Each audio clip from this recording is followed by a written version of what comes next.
tell me what you think about this. I have never had trouble making decisions, no matter how big or small they are.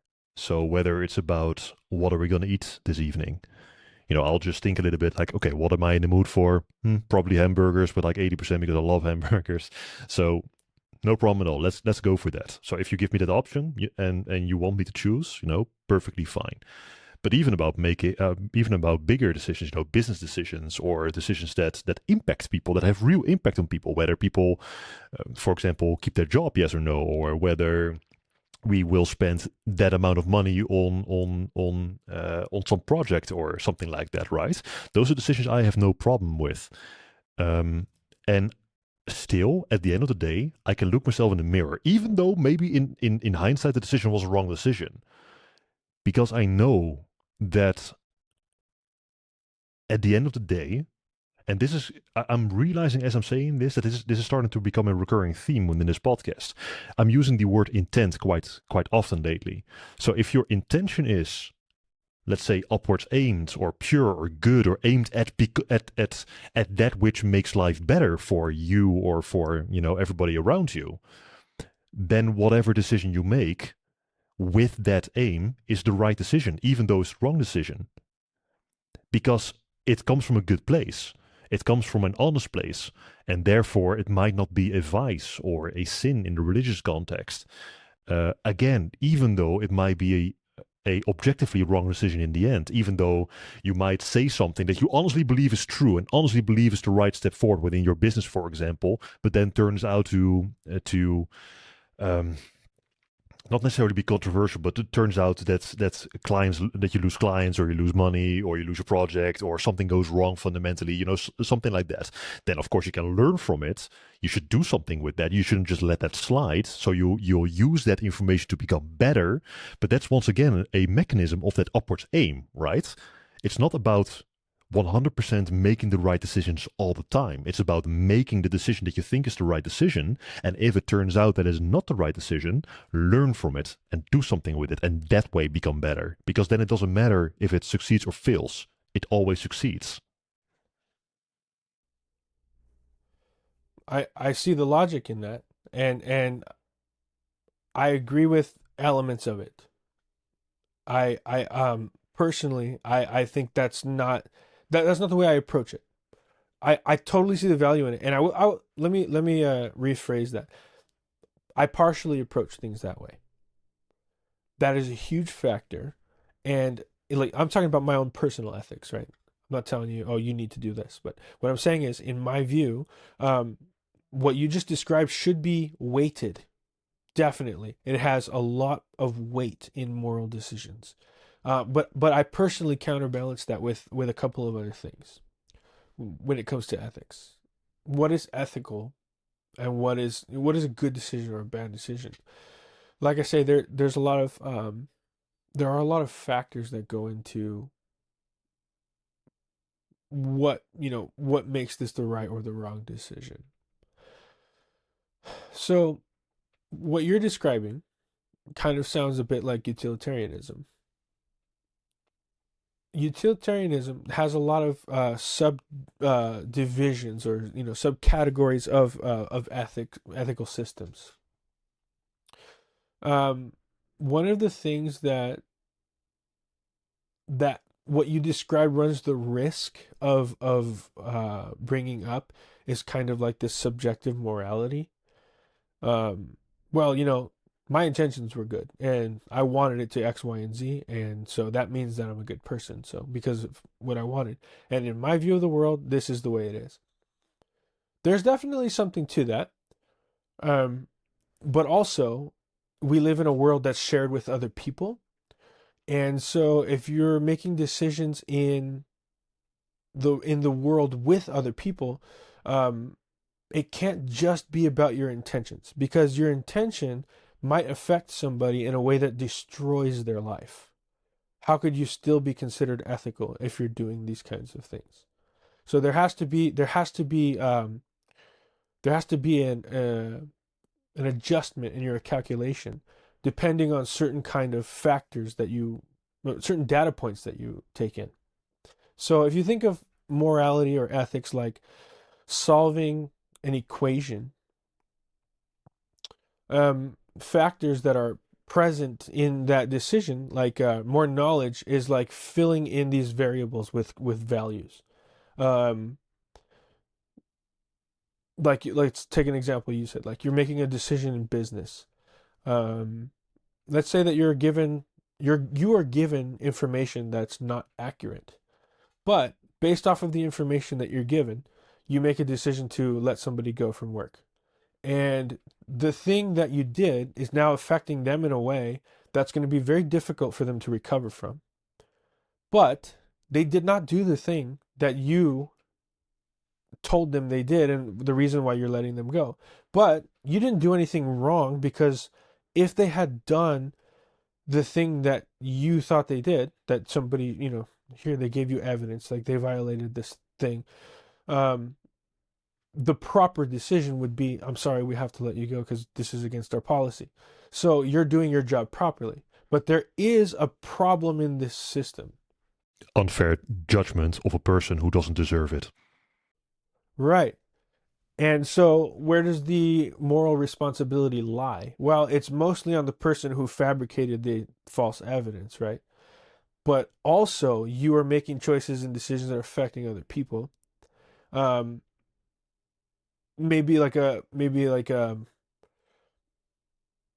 strong version of this, like a strong point, would be like if you think about a war, and one country believes that this act was taken against them by this other country, and so they declare war against them. They launch an all-out war against this other country, but the country that they're going to war with didn't actually do that thing. Okay, what's the problem? Who's wrong? Well, they're just doing what they feel they need to do. They need to defend their country because they're presented with this situation. But that situation has issues or has problems. So there's this element in life. This is a thing that's funny to me, and I mean more like ironic, not ha ha ha funny. Um, Life can be brutal, and it can be very unfair. And a lot of times, when it comes to how we interact with the world, we have this sense of justice that we need to see in the world. For some reason, we have this. If we feel like we were mistreated or something happened that's unjust, especially in the Western world, especially, we have this like righteous anger that rises up in us. And how are we going to fix this and rectify this situation? And so we fall back on systems of ethics and morality to like support this feeling in us. We need to make this right. And so I'll use these different schools of thinking so that I can justify my decisions or my thoughts. Um, but life, this is something, to be an ethical person, sometimes you do have to bring justice into a situation. But to be an ethical person, sometimes you have to suffer injustice. And you have to do what is appropriate for that specific situation. So if we go back to the example, of firing a person because something came forward that is not okay and that implicates the person that is being accused. It's kind of an extreme example, but I think because you answered the question, you asked the question earlier, like whose responsibility is it then that event is happening? And primarily, the responsibility Mm, lies on the person that fabricated the false evidence. But at the same time, the responsibility lies on everybody. If I'm in a position where I'm getting fabricated information and I have to make a judgment call based on that, well, first of all, you want to ask questions. This is also where the empathy thing comes in again. You want to right. understand properly what is happening before you make a judgment call, because an impulsive judgment call is asking for trouble. That's not going to be good. And even then, it is not the end of the world, I think, because let's say that research doesn't happen, right? We get the false evidence, and based on Mm-hmm. that, a person gets fired. That person can then, in some sense, also has a responsibility to put, the trolley back on the right track. which is bring forward the truth as that person sees it is, which is in this case, hey, I don't know what came up and I don't know why this came forward and I don't know why you have this paper in your hand describing that this event happened, but I've had nothing to do with that and I can prove it, and let's do a discussion so we can properly understand what happened so we can actually do something about it and take the proper decision. That message Mm-hmm. is responsibility that the accused then carries. If the accused doesn't bring that forward, and just cries in the tissue and walks out the building, and then the result of that is them going to a family that they can no longer support, then I could make the argument that that is not ethical behavior, even though the person is kind of quote unquote victimized in this specific situation. In some sense, they allowed it to happen. And this is a very absolute statement. Yes. This what I'm saying right now doesn't take into account nuance. Obviously, and we shouldn't do Sure. that Yeah. because else this thought experiment becomes way too large. But the point I'm trying to make is that everybody carries the responsibility of doing something about it.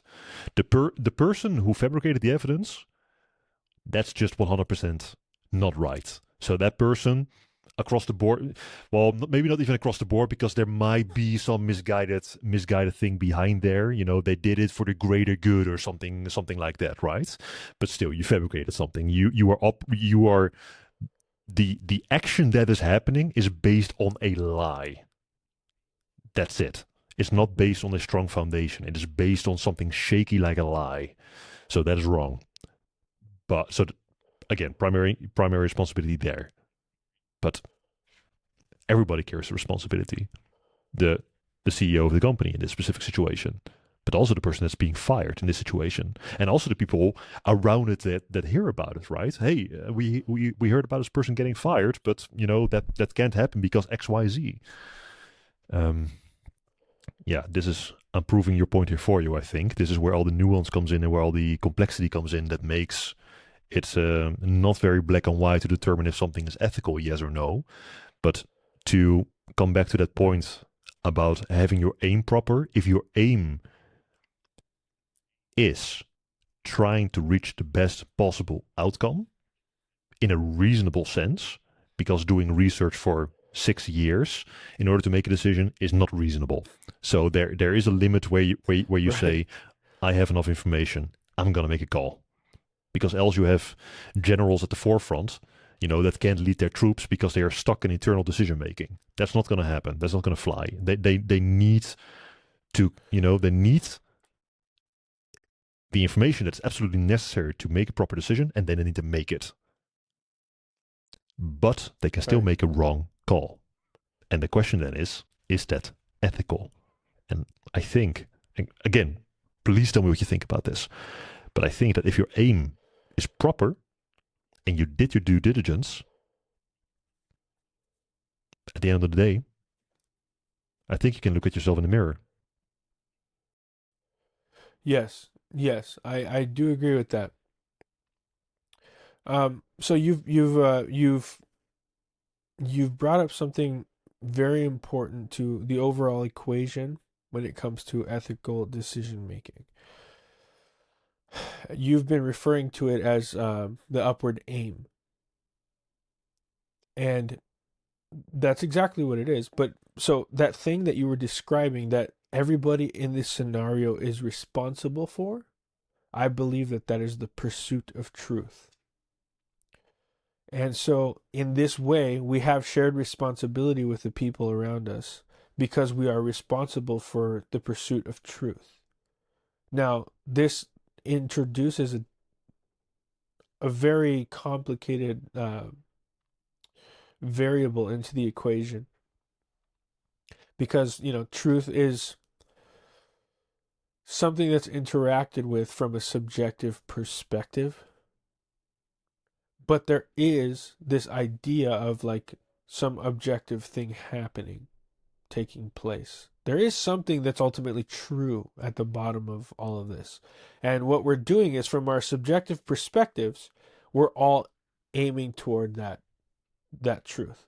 And it's going to be a little bit off for me and a little bit off for you because we're not perfect and we are not objective. We're not, this whole concept of like an objective truth.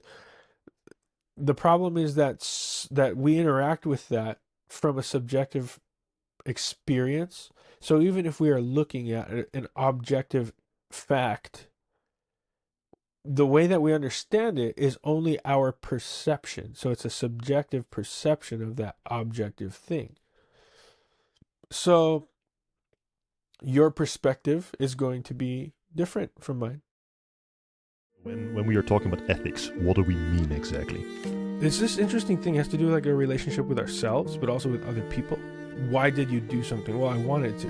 Why didn't you do something? Because I didn't want to. You know, with every choice and decision you make, you're thinking about it from the perspective of what kind of person will this decision make me?